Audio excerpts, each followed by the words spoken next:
In this video, you'll learn how to do a mail merge in Google Workspace using Gmail and a Google Sheet. Mail merge is a great way to send personalized emails to a lot of people at once without having to type each message individually.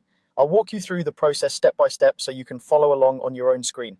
First, open Gmail on your computer and click the Compose button, just like you would when you're writing a normal email. This needs to be done on a desktop or laptop browser because the mail merge option isn't available in the mobile app. Give it a second to load, and you should see a new message window appear in the bottom right or center of your screen, depending on your Gmail layout. Now, look at the to line at the top of that Compose window.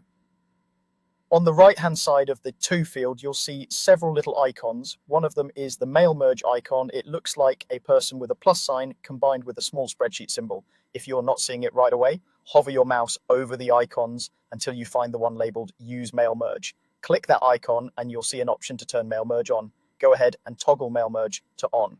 Once you do this, you'll notice the Compose window change color, often to a light purple or another highlight color.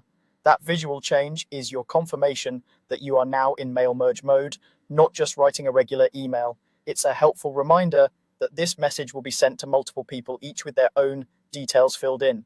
With mail merge turned on, you now need to connect the email to your list of recipients. You should already have a Google Sheet prepared with your contact information, including at least an email column and a first name column.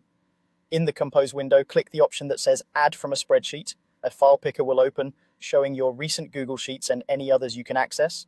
Browse through the list and select the Google Sheet that contains your mailing list. Take a moment to make sure you're choosing the correct spreadsheet, especially if you have several similar files.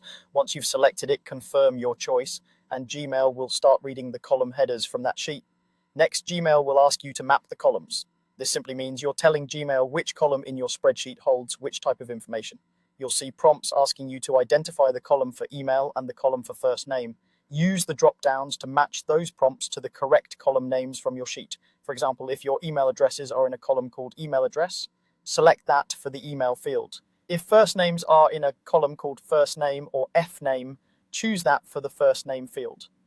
Taking a moment to get this mapping right is important because this is how Gmail knows where to pull each person's details from when it sends out your messages. Once everything is matched correctly, click Finish. Your mail merge is now linked to your spreadsheet, and you're ready to continue writing and sending personalized emails to everyone on your list.